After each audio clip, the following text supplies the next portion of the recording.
Every day by day, I just celebrate. Shout out to people in the Igbo music before me. I'll tell you that before releasing my first single, so for Tazi, Baby Big and everything, I remember now.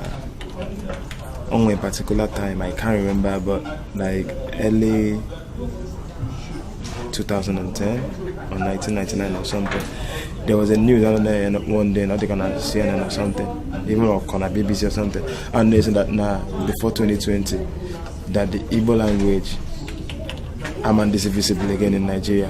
I am happy and I'm proud to say at least I'm one of those people not on the forefront that hold the language on, and it never left. Yeah, today, like a lot of people, they make the music proudly and do